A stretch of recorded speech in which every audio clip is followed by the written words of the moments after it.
The Planted Runner is sponsored by Liquid IV. Tear, pour, live more. Go to liquidiv.com and get 20% off your first order with code PLANTED at checkout. This is The Planted Runner. I'm Coach Claire Bartholic. Want to hear a not-so-fun fact? You have a much better chance of getting a running injury in the next year than you are likely to stay completely healthy. The statistics around running injuries are a little murky, but the sheer number of runners who will suffer an injury is not good. In fact, you are more likely to avoid divorce in your lifetime than avoid a running injury in the next year. Maybe that's good news for your relationship, but not so good for your running. Want to know the best way to keep running without an injury? Let's find out. Welcome to The Planted Runner. I'm Coach Claire Bartholic, and my mission is to help you improve your running, your mindset, and your life with science-backed training and plant-based nutrition. Today, we're going to talk to Kate Edwards, an Atlanta-based physical therapist and board-certified orthopedic specialist who practices running medicine. She has over 15 years of experience working with high performers, runners, and athletes of all levels, from recreational athletes to Olympians. We'll talk about who is most likely to get an injury and why, how the mental side of training can affect injury and recovery, and what she's learned from her work with elite runners that can help you stay strong and healthy. If you're ready to get your mind ready right now for your next race, I've got you covered with my new Find Your Flow State audio training series. I'll talk about it more later on in the episode, but if you're ready right now, head to theplantedrunner.com/flowstate to learn more. As always, don't forget to stay tuned all the way to the end of the conversation for another Mental Strength Minute. Fortify your mind in 60 seconds or less. And now my conversation with Kate Edwards. Welcome to The Planted Runner, Kate. Thank you, Claire. I'm so happy to be here. So I want to talk about running injuries mainly today. What are the latest stats? How many runners get injured? Who gets injured? Why do we get injured? What is happening with runners and injuries? Well, that's a loaded question, but a very good one. So actually what's really interesting is the stats on running injury haven't changed in 40 years or so. About really? 80%. Yeah. And so this is actually a really big problem and something that I'm striving to change in my world. But about somewhere around 80% of runners get injured a year. And it can range depending on the research. So some papers say 3 to 80%, some say 50 to 85%. It depends on what you're defining as a running injury and what the runner defines as a running injury. So we've actually seen a bunch of research, and I see this in practice as well, that runners actually don't define being injured as pain. Often they believe they're not injured until they can't actually stop moving. Or they can't actually run. So that is a very interesting thing, because what medicine believes is injury and what an athlete believes is an injury is very different sometimes. Yeah. I mean, my only running injuries are just from being clumsy, like slip and fall, just, not paying attention, and just trip on the sidewalk. So are we talking usually about those kind of injuries, or overuse injuries, tendons and knees, all of that kind of thing? Yeah, so overuse injury is the most common injury among runners, and particularly long distance or middle distance runners. When we're talking about track and field, it's a little bit different. They'll have a few more acute injuries because of the speed, but typically an overuse injury is a tendinopathy, a hamstring tendon, a posterior tibialis tendon, something that just has been nagging for a while, and then eventually you decide to take care of it. Tendon injuries are ones that you won't feel very good in the beginning, but then if you run through it, it'll feel better for a while, but the moment you stop, it gets worse. And so that's a common running injury for overuse. And then bone stress injuries, unfortunately, are a big one for overuse. Knee is the highest area of injury. So it just depends, but that's the typical outline when it comes to running injuries. Yeah. And I noticed you used the word tendinopathy instead of tendinitis. We used to say tendinitis all the time. Can you explain what is the difference there? Yeah, itis means inflammation. And if you have inflammation in an area, it's treated differently than if you don't. So most tendon injuries are opathies, which means that they're chronic degradation or breakdown of the collagen within the tendon. And so what happens is the collagen within the tendon starts to tear and break, and then you can't heal it because you're continually working and using it and using it and using it. So it can't catch up. And what happens is that collagen starts to lay down in a disordered pattern, and it's not as healthy as it was before, and it's not as strong as it was before. And then that's when you become, or when you really have trouble, that's where pain comes in. And then sometimes people will tear a tendon if they push it too far. But usually with running injuries, it's not that they're tearing it. It's just that they're constantly beating it up. So most runners want to know, can we still run? When is the point where we should pull back? Should we just say, oh, I'm sore, I'm going to take a week off? Should I say, push through it? It's not that bad. That's really what runners want to know. Rest or run? Yeah, it depends on the injury. And so with a tendinopathy, I say run. And and the reason I say run is because a tendon needs load and stress upon it to continue to get better. But there is a big but there. If you are running and you say you start at like a 3, right? So your level of your pain is 3 out of 10 when you start running. You run and the pain goes up somewhere about 5 or 6 during the run, but then within 24 hours, it backs down to that 3. And you're good to go and you can keep running through that injury as long as you're doing the other things you need to help heal it. So that's with a tendon injury, you want to think eccentric exercise. You want to make sure you're loading it appropriately. You want to make sure if you have access to something like blood flow restriction training, manual therapy, mechanics, that's great. If we're talking about a bone stress injury, so something where you're running and it gets worse as you're running and it's sharp pain, you can't load the leg, usually it's in the leg, you can't load the leg and you start to walk funny or you can't hop on it, then that is a no-go. You definitely cannot run through that because then you run the risk of having a very severe injury. Okay, that's a great distinction. So with the tendon injuries, running is not necessarily making it worse, but it's actually not helping it get better either. Right. So you can run because look, as runners, that mental piece of exercise is so important. I do not take running away from my athletes if I don't have to. Really, bone stress injury is mostly when I will do it. Every once in a while, I might say, okay, you need a little rest, but tendons don't get better with just rest. A lot of injuries don't get better by resting it because what's happening is you're taking the load away. Your bones are getting weaker, your tendons, your ligaments are getting weaker, your movement patterns are changing, and mentally we're losing it. So there's no point in that if we can help it.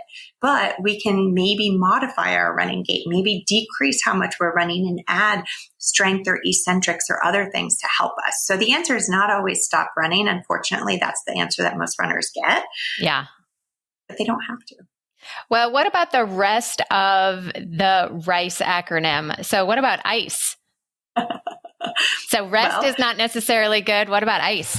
So ICE, again, it depends. Everything that's unfortunately my answer. Students hate that answer. That's Most okay. people hate that answer. But ICE is supposed to help with inflammation.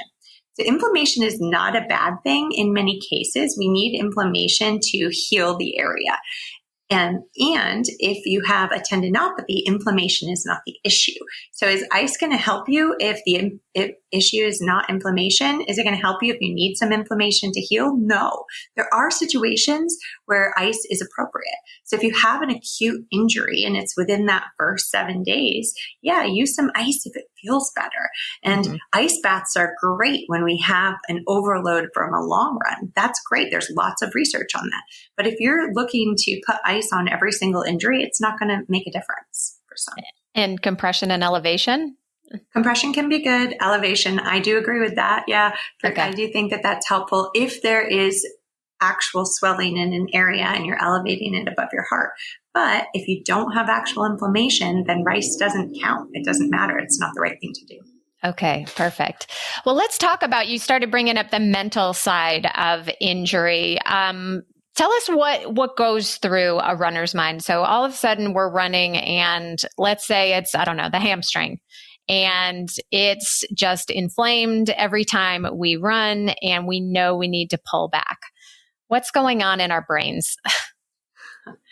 Well, for many people, running is their identity. And we have to, as healthcare providers and friends and family, we need to understand that. We need to understand that running is more than a sport to many of us. And if it is your life, it is your way to connect with friends, if it is your outlet for stress, if it is how you take care of your body, then not being able to run challenges who you are as a person, how you fit into society. And that is the big picture. And if we can't recognize that, we can't help anybody with a running injury. So we need to recognize, okay, this is part of who they are. So how can we help them get through this injury so they can continue to do what they love and not lose pieces of who they are along the way? Yeah, the identity part actually is really interesting. So I want to kind of explore that a little bit, because identity is great because, when it's cold and wet or hot and, it's terrible outside, you go for a run because you identify as being a runner. Mm-hmm. And when you're injured, let's say it is with a bone injury, you cannot run. It's a big hit to your identity. It's great that it's your identity, but it also puts you at a really vulnerable spot. If you can't run for 2 months, who are you? Yes. So there's actually research out there that looks at identity. And it says that a lot of athletes, when they retire or they are injured, they are at higher risk for anxiety or depression. Mm-hmm. And we have to learn how to manage that. And I think one of the things that we can do as athletes is that we have to find something that we love outside of our sport that gives us joy, that gives us community, that gives us purpose or a sense of connection, so that when we aren't able to run, because it is inevitable that at some point we're not going to be able to run, whether it's an ankle sprain and we can't walk on it, or it's a bone stress injury, or we have a cold and we're in bed with the flu, whatever it is, at some point we're not going to be able to run. So we have to have something else outside of our sport to help us so that we don't fall into that spiral of depression and anxiety and self-worth. Yeah. Can you give us some examples? Because I think a lot of people who are really into running, that is their thing. And, they're also busy professionals that have a job and family. And they're like, well, I cannot, I don't know, get into sourdough right now because I'm really into running this marathon. So do you have any suggestions for people? Yeah, actually, when I build out injury programs or return to run programs for my clients, so I build out strength and then I tell them how much they can run and load. But then there's another column, and in that separate column, there are ideas of things that you can do that'll help with your mental health or that'll help you do something other than run, so that you can start testing things, because we all need to test it. There's never going to be, if you're a hardcore runner and you love running and it's your life, there's never going to be anything that measures up to it. Mm-hmm. So if we can accept that first, that's great. So we know that that's our thing. Okay, well, what are some other things that we may not love as much, but that do bring us joy? So some of those other things could be playing the guitar, some kind of music that puts you in another space. It could be going to the movie with your friends or cooking with your spouse. It could be getting a coloring book and just meditatively coloring through that adult coloring book. It could be taking photographs or a class, learning a new language. So it can be anything that takes a lot of time, or maybe it's something in your regular life, like cooking, that you have to do anyway. Right. But now you make it more fun. You listen to music. You do it with someone that you love. You just make sure that that's a priority in your life. So just knowing that you have other things is really important. And then having a list you can go through and try if you don't know what they are. Yeah, I think besides the identity part, a lot of runners, when they're injured, the next worry that they have is, oh my God, I'm losing my fitness. I worked so hard to get to this point. If I have to be on the couch for 2 weeks or 2 months or whatever it is, all my hard work is gone. What do you say to that? Should we be cross training? Should we be bulking up on strength training? What should we be doing to kind of, ease that fear?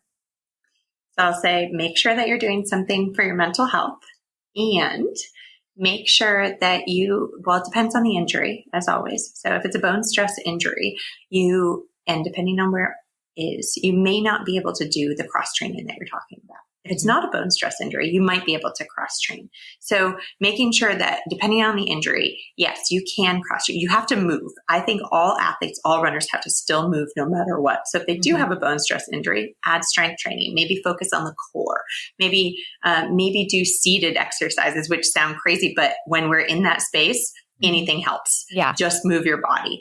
Maybe do yoga if it's something that push off during running hurts, or going up hills hurt, maybe do something like that. So yes, you can do any of those things, cross training, strength training, yoga, Pilates, whatever, but make sure it aligns with what your injury is. Mm-hmm. Mm-hmm. Part of what you do in your treatment is you say you focus on the client's story. What does that mean? So one of the things that I learned from my mentor during residency was if you just listen to your client, they will tell you what is wrong with them. And even if they don't realize it. And I have found that after over 15 or more years doing this, that is the truth. A lot of times the clues to what is going on come out in the story. So how you move through your day, what things, when things hurt, the timing of them. A lot of times people won't recognize that there is a mental and emotional component to physical injury, but they might tell me, oh, I went on vacation and I felt fine. Okay, you went on vacation and your pain never bothered you once, but the minute you came back, even before you ran, your pain all came back. Is that actually the tendon, or is that partially your mindset around the tendon and the stress of your life that's adding to it? Because we know that stress has wide sweeping, stress is something that really impacts every injury. So telling me that you have no pain when you're on your vacation is a big indicator as to what's happening in your actual injury. And that's just one example. But throughout your story, there will be little cues that I will find. And if I really listen and pay attention. And your body doesn't really understand the difference between stressors, right? Yeah. So your stress from that work email or stress from the saber-toothed tiger are all the same thing, right? That's correct. So if you think of it as a bucket, stress is stress, mental, emotional, physical. The more you put in it, at some point it's going to overflow. And it doesn't matter if it's that work email that you suggested, or it doesn't matter if it's adding a 20-mile run and you to your schedule. So 20-mile run can be the same as changing jobs or starting a new job or getting fired or going through a relationship issue. Those could be the same in your body because your body can't tell the difference. And how does that relate to injury? Yeah. So you have a threshold. We all have a threshold, what our body can manage. And once you're over that threshold, something is going to go. Something is going to become injured. And it's probably your weakest link. So it could be that you have in your run gait, you have knee valgus, which is where your knee is diving in. So everybody sees that, or hip drop. A lot of people know what hip drop is. Mm-hmm. So it may not be a big deal. But then you're super stressed at work, you're not sleeping very well. And then you go out to run and that becomes more pronounced because you're too fatigued. Your muscles in your body are too fatigued to manage that dynamic movement anymore. And now you're so fatigued, you can't manage that dynamic movement anymore. It's just enough stress to push you over into injury. Mm-hmm. But a lot of runners use running to manage stress. Is that sufficient? That's a conundrum. Yeah. Yeah. So, is it sufficient? No, it's not. And so it's actually an excuse, I think, in a lot of ways. Oh, but running is my stress relief. Yes, it is my stress relief too. And I need to do something else. And most people don't like to hear, why don't you meditate? Why don't you do breath work? Why don't you do journaling? But the truth is you can't rely on one thing to manage stress. You can't. You have to have a few different outlets. So yes, it's great. Use running to help you relieve your stress. But if that's all you rely on, you're going to get in trouble. After a short break, I'll be back with more of my conversation with Kate Edwards. Race day is coming, and with it, the restless nights, the racing thoughts, and the doubts that creep in when everything is on the line. I know that feeling because I've been there too. And the breakthrough for me came when I finally stopped just training my body and started training my mind.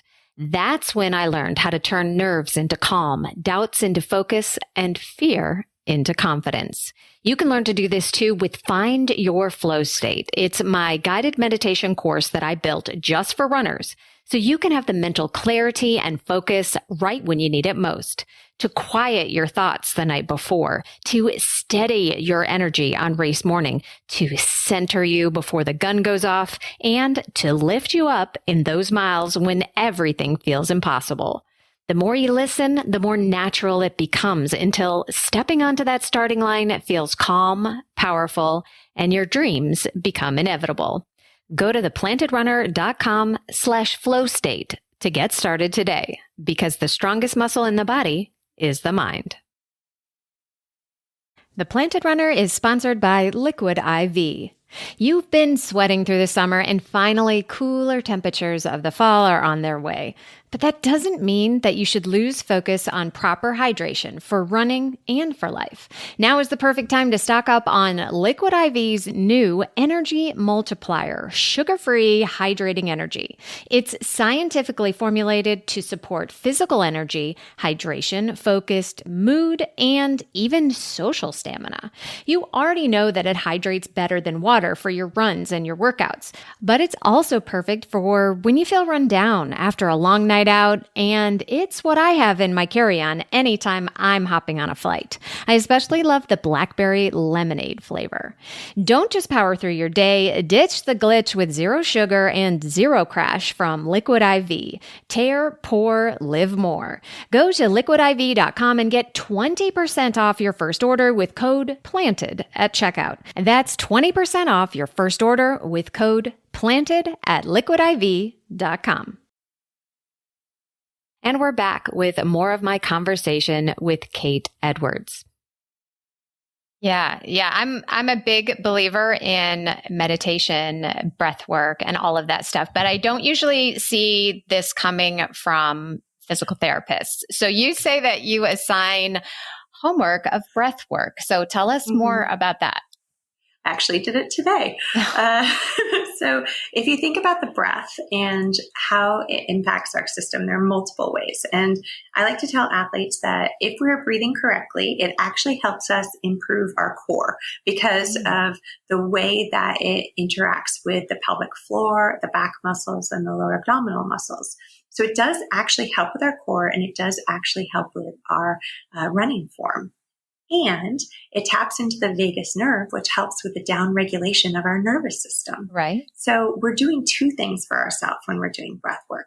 We're helping improve our core and our running form. Well, I guess more than two. So we're helping improve our core, our running form, and also we're down regulating our system so that we can drop in and decrease our overall stress. Can you walk us through some exercises? Sure. So one of the things that I gave today, which is a pretty simple exercise. So I had them lay on the foam roller, lengthwise, so it's underneath their butt and their head.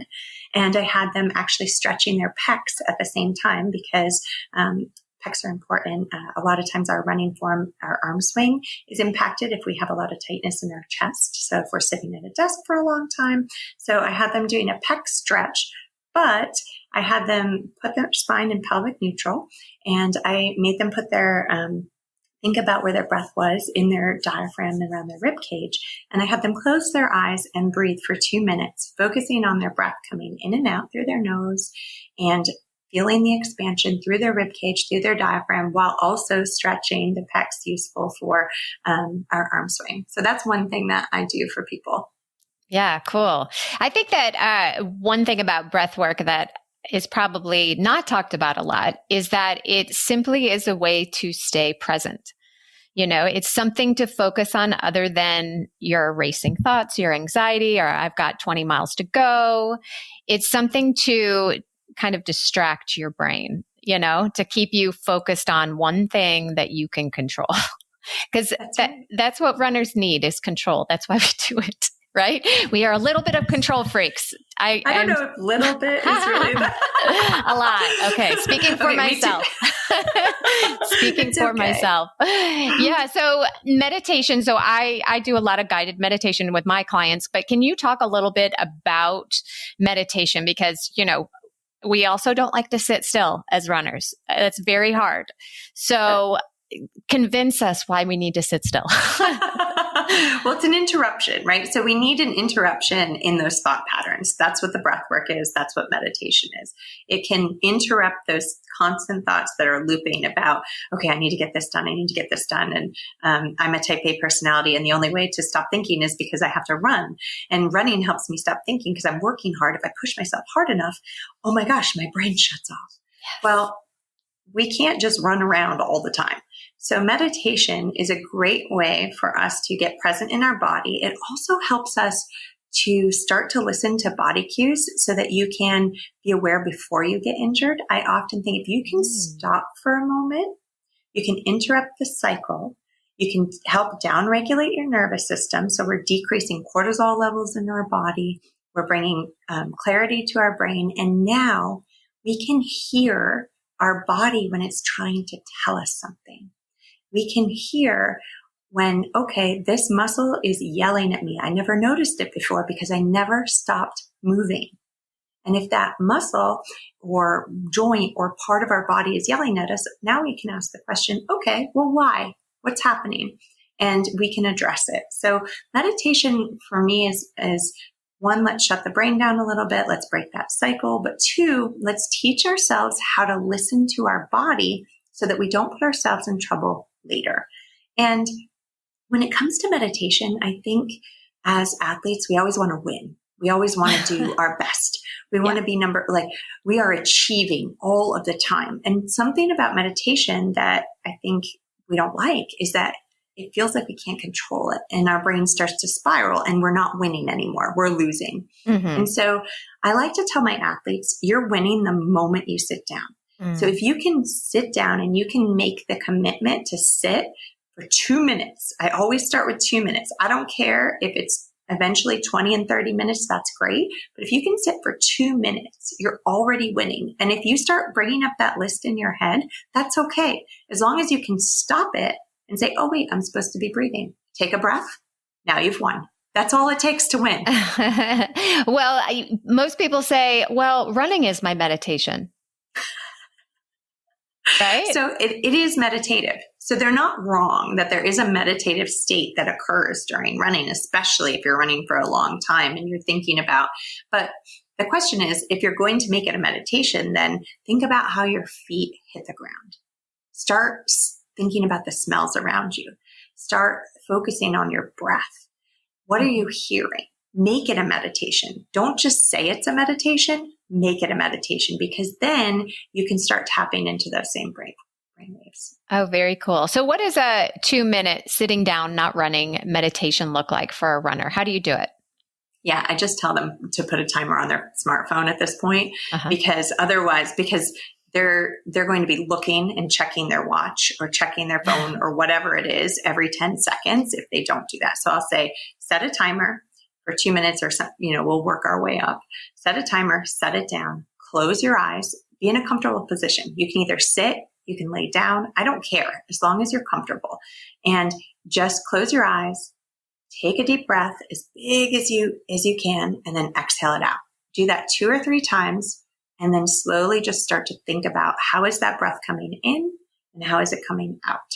So that's one way I'll do it. Or I'll say, okay, focus on where your body is touching the chair or the floor, and start focusing on different pieces. So body, and that's when I like when I'm trying to get them to be aware of their body, and they're not really, a lot of times athletes have a hard time like feeling different muscle groups or knowing how to break down movements. And this is another way to get them more aware of their body.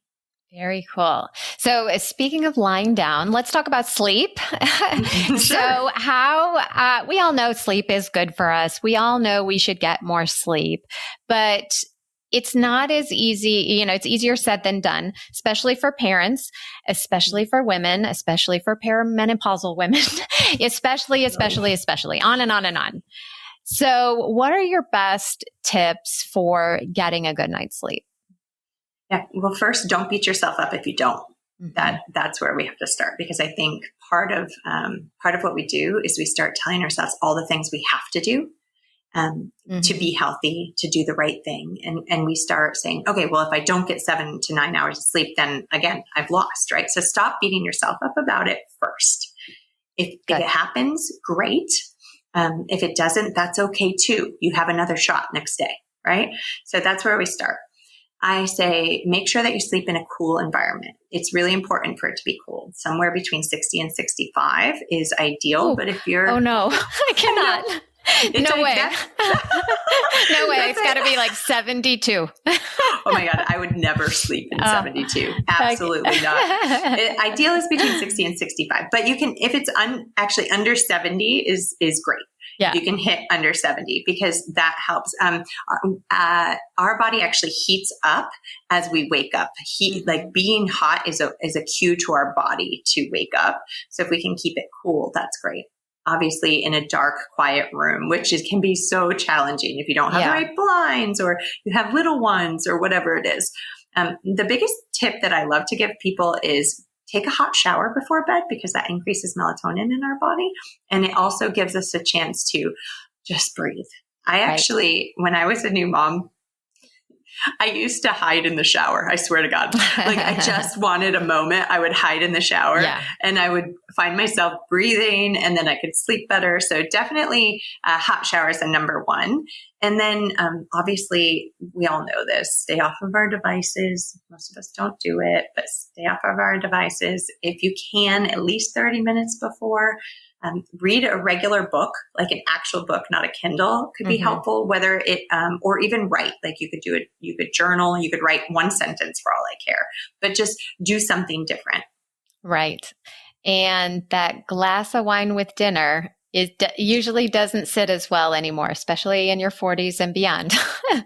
Yeah, I actually used to love wine. I haven't drank a single sip for like 3 years. I just woke up one day and was like, why? Like, what's the point? And I have never slept better. Yeah. I still struggle sometimes, but definitely the wine does interrupt your sleep cycle. Absolutely. Well, so what's better, going to bed later or sleeping in later? Or should you sleep in the extra 10 minutes or run the extra mile? It depends. Are you a morning person? Are you a night owl? And I think that we should follow what we want. I mean, there's some extent you can't because of the society we live in. Like everybody gets up early and goes to work. But if you can follow that kind of what you are, an evening or a morning person, that helps. If you're training for a marathon, sometimes you just need to get out the door. Or if you're training for a big race, or it's the one thing you do for yourself every single day, it's okay to get up and miss that 10 minutes of sleep. But if you feel like you're dragging and it's really hard to open your eyes and you're hitting the snooze all the time, I think the sleep is worth it. Mm-hmm. Yeah. So you mainly work with elite runners. How are they different from regular runners and how are they the same? So I work with both. I don't just work with elites. I work with both, but they're the same in a lot of ways in terms of mental health and having the questions around sleep and nutrition and overtraining and how much is enough and strength. All of that is pretty much the same. Really? Different.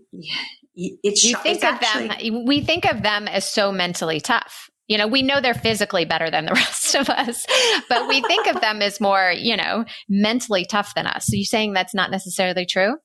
I think they are mentally tough. There's no question. The genetics definitely are there. They work really, really hard and they are mentally tough. However, they still don't know all the things and they still, unfortunately, make the same mistake that regular runners do of looking at what somebody did on Instagram. I can think of like 2 or 3 of my elite athletes that have done this and it just kills me, but they'll look on Instagram and decide to do a workout that person on Instagram did. And then they end up injured because it wasn't for them. So they're very much like us, but the difference is that it's their job. And a lot of times, not all elite athletes and not all elite runners especially have the support that you think they do. My team does. We're very lucky. But they sometimes have to piece together their care too, but it's their job. So they have added stress, financial stress, performance stress, social media stress, and they have to push their body harder than we do. So what they're doing is they're always pushing it right on the line and sometimes over it. When we think of it, we're thinking, okay, what is this line between performance and injury? And they are riding it really, really close. Yeah. Much closer than we are, because they have to in order to make the gains that they need to make to be competitive. After a short break, I'll be back with more of my conversation with Kate Edwards. When you think about businesses that are selling through the roof, like Skims or Allbirds, sure, you think about a great product, a cool brand, and great marketing. But an often overlooked secret is actually the businesses behind the business, making selling and for shoppers buying simple. For millions of businesses, that business is Shopify. It's home of Shop Pay, the #1 checkout in the world. You can use it to boost conversions up to 50%, meaning way less carts going abandoned and way more sales going through to checkout. Upgrade your business and get the same checkout Allbirds uses. Sign up for your $1 per month trial period at shopify.com/income, all lowercase. Go to shopify.com/income to upgrade your selling today. Shopify.com/income. And we're back with more of my conversation with Kate Edwards. Yeah. Do you notice a difference between the men and women, the elite men and women? In what way? In how they train and how they push, or in their emotional state or mental state? Do you notice a difference? There are a lot of differences. And actually, part of what we're doing this year we call it the MAP team. So it's our multidisciplinary team for the Atlanta Track Club, is that we're actually tracking a few of those indicators a little bit more. So there's a lot of difference. I mean, the cycle, our menstrual cycle, is something that we look at and we think about when we think about our athletes. And our coach is really great about modifying training when it's necessary. There's a lot of research coming out about menstrual cycle and training. And it talks about how the athletes, it's very individualized. Some people will do really, really well when they train according to their cycle, and some people won't. It just depends on symptoms. And so we look at those symptoms and we try to support our athletes the best that we can from an emotional standpoint, as well as a physical standpoint, and a fatigue and a nutritional standpoint, because you need different, nutrition is really important, and it changes depending on your cycle throughout the month. So yes, so we look at all of those things for our female athletes, and we don't necessarily have to look at those for our male athletes, but we still are. This year we're tracking signs and symptoms to REDS a little bit, RED-S, or REDS, relative energy deficiency in sport, for all of our athletes. And we're tracking it for men and women because it happens in both, and we do see it across both. From a mental toughness standpoint, I don't think there's a huge difference between men and women. I think that they're both really strong. Yeah. So you brought up this cycle, the menstrual cycle. It used to be, and hopefully it used to be, and is not still this way, but it used to be that when you're a high performance athlete, whether you're elite level or not, you train so hard that you miss your period. And that is very, very, unfortunately, normal, common, I should say. Can you talk a little bit about that? Yeah, it's definitely not normal, but unfortunately it's very common. So I actually was putting together a lecture right before this that I'm giving, I think this weekend, about female athlete. And one of the things we have to recognize is that your period and your cycle is another vital sign for us. So we should always be asking about it as healthcare providers, as dietitians, as medical providers. We need to be asking about it, because if you lose your period, it is a sign that you are most likely deep into low energy availability and REDS. And that is a predictor for lots and lots of injuries, lots of issues, metabolically, GI, your endocrine system, everything. Mm-hmm. And so the cycle is another vital sign. We have to track it in our athletes. And if you are losing your period, it is not okay. And even if your teammates are losing it, even if you've heard that because you're losing your period, it means you're training hard enough. Those are all wrong. Right. You have to have your cycle. Yeah, but the elite athletes and regular athletes too, we still are getting the message out there with social media is probably making it worse, that you need to be thin to win. Are you seeing a change in that? Yeah, actually I am. And I'm really excited about it because we're talking about REDs and low energy availability. Until the cows come home. I know that's a funny phrase, but we're talking about it all the time. And we're talking about how strong is better. We have to be strong athletes. We have to be fueled athletes. And if we're strong and we're fueled, then we can perform better. And it's really interesting because carbohydrates, so right now everyone's talking about protein. Well, carbohydrates are actually incredibly important as well. And if you don't have enough carbohydrates, then you're at higher risk for bone stress injury. And so we had this athlete recently within the last year who is a healthy athlete, very strong athlete, thinks about their nutrition all the time, but they weren't getting enough carbs. And once that person started to eat enough carbs, their performance so much better. And it was really just the addition of that. And so as athletes, we actually need to eat carbs. Yes. Yeah, I still get people coming to me who say, well, I never eat breakfast before I run, but I'm fine. I've been doing it for 20 years and I've never had a problem. What would you say? I would say, well, what's your injury history like? What's your cycle like? What's your fatigue like? How's your mental clarity? I'm not a dietitian. I don't give that advice. I talk about it. I ask the questions and I decide if I have to refer to a dietitian. I work with dietitians all the time. That's your job. You know that. That's not my job, but I can screen for it and I can talk about it. And those are all signs that they're not getting enough fuel. Yeah, I always say, I know you've been doing it for 20 years, but just try. Let's do an experiment. Let's see. I've had people who literally have never eaten breakfast for 30 years before they go for a run. And I'm like, let's see. And they're like, oh my God, I feel so much better. And I'm like, yes, you do. Yay. So I always say, try it. Don't knock it till you try it. I like that because actually one of the things that we find is that people don't know that they don't feel good. Right. Exactly. Right. So they don't know until they try something like what you just suggested. And then when they do that, they think, oh my gosh, how could I have possibly been running or living like this for the last 30 years? Exactly. So you have mentioned emotional health. How is that different than mental health? And why is it important? Yeah, so it's interesting. So I think that they're together. Mental and emotional health are definitely together. It's not totally different. And again, I'm not a sports psychologist. This is something that I talk about, but I refer when it's appropriate, which is often.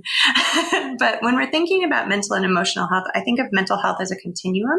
So we all have mental health. A lot of people don't think of it that way. We all have it.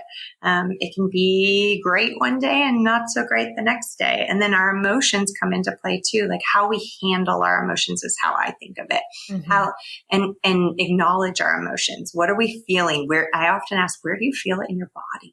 So when you feel angry, do you feel it in your neck? Do you feel it in your stomach? Do you feel it in your hip?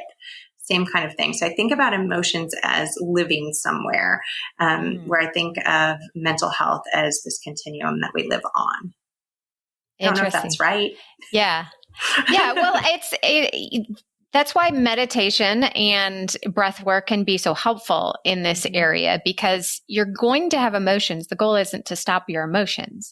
It's how you react to them. And if you take a breath first, usually they're less powerful than they were at the beginning, Yeah. And then also you can work through them. So if you acknowledge them, you can work through them. I do think the emotions tend to settle. I do feel like they settle in the body. And if we don't move through them, then we hold on to them and that turns into something. But if we can let them go, breathe through them, then maybe they won't end up in the body. Yeah. So what would you say overall? You have a runner, recreational runner, who is really into, let's say, the marathon, and they're about to start their marathon training cycle. And they say, I don't want to get injured. What should I do? Yes. So I would ask if they had a coach, because I do think that working with somebody that you are accountable to that can build out an appropriate schedule for you is really important. So I'd ask if they'd have a coach, first of all. I would tell them that consistency is key. So there's a research that has come out fairly recently that looks at how often you're running. And people who run less, so run like 1 or 2 times a week or run 7 or more times a week, those are the people that actually get injured the most. It's the people that run somewhere between that 2 and I would say 6 days a week. I don't actually love people running 7 days a week. I know that when this paper came out, everyone was like, yay, I can run 7 days a week. I don't actually think, like if you look at the paper and you look at all the other things, I really don't think 7 days is the answer. But again, that's partially, that's opinion, clinical experience, all that. Yeah. But I would say consistency is key. Like be consistent with your runs and think about how you're building out your runs. So you don't want your long runs to be so much bigger than the little runs throughout the week. You want to make sure that there's a balance. I would say, think about the timing of your race. Do you have a big life event that's occurring around that race or somewhere in a key part of your training? So if you do, then you have to modify your training around it. So the stress of that big event isn't the same time as your stress of your long run or your race. I would say make sure that you are sure you're fueling enough. Probably do a consult with a dietitian, even if it's just one visit, just do it. See what you can learn from it. And then if you guys decide together that it's a good thing to keep going, then keep going. Most people will say that they keep going. But I would say, so looking at all of those pieces. Now, the other pieces, I don't want to give people a list and then they go through and they check it off and it stressed them out so much because I said you have to do these 5 things, because that's not helpful either. But just being aware of all those things. Yeah. And strength training, mobility. Training. Yeah. You can't forget. I can't believe I didn't say that. I'm like, good. We don't have to strength train. No. Oh my God. I can't believe I didn't say that because that's usually the first thing on my list. That's so funny. So yes, strength training. Absolutely. And I do think, again, you only have to do 2 to 3 days a week. You don't have to do 5 days a week of strength training. If you do 2 days, you're winning. Again, we're winning. And it doesn't have to be crazy. Functional movements, things that mimic running, single leg strength, barefoot, working on your core, working on rotational stability. All of those things are really important. And then in terms of mobility, I always say, make sure that you have mobility in your thoracic spine, make sure you have mobility in your hips, and make sure you have mobility in your ankles. If you had to pick 3 things, those are the 3 that I would pick. Yeah. I like the big toe too. I'll throw that in for the runners. I do like the big toe too. But if they're not doing, their spinal mobility and not doing your hip and you don't have good ankle mobility, the big toe doesn't matter. So good point. The big toe, absolutely, if we've got mobility in the other areas. Okay, perfect. Well, I think that's a great place to sort of wrap this up. But where can people connect with you if they want to work with you or learn more about you? Yeah, sure. My website, Kate Mihevc, Mihevc, Edwards.com, is a great place because there you can see all of my other businesses. So I have a running app called RunSource. It's the version 2, I think, is coming out in the next day or 2, where you can actually ask it running questions, injury questions. It has injury programs. Like if you have an Achilles tendon up, it tells you what to do for 12 weeks, but it has 50 other experts across medicine in it, not just me. So it's dietitians, MDs, PTs, coaches, everything in there. So you can ask it questions. So that's on that website. My physical therapy practice, running precision performance, running medicine is there. And then the podcast that I have, Interdisciplinary Case Miles, is there. And so that's where if you have a running injury and you need help, you can actually email us and we'll break it down. And it's a dietitian, MD, and myself. Perfect. That sounds super helpful. Well, Kate, thank you so much for being on the Planted Runner. Yeah, thank you so much for having me, Claire. This was really fun. And now it's time for the Mental Strength Minute. Fortify your mind in 60 seconds or less. Today's topic is everything is temporary. When you've been stung by a bad race or you're in the middle of one, it can be hard to imagine the pain going away, but it will. On the flip side, when you have a spectacular run or race, the feeling of joy and accomplishment is like none other, but that will soon fade too. And that's a good thing. When you remind yourself that everything is temporary, you can enjoy the highs more because you know they won't last. You can also tolerate the tough times because soon they will be behind you. Try using the mantra, everything is temporary, when your next run gets hard, and see if it lightens your load a little. Thank you for listening to The Planted Runner, part of the Evergreen Podcast Network. Don't forget that you can enter to win a free custom training plan for your next race and get featured on the show. Just write an Apple Podcast review and enter at theplantedrunner.com/PRLab. Of course, reviews are the #1 way to boost this show's reach, and it's a great way to tell me what you'd like to hear next because I read every single one. Have a great run today.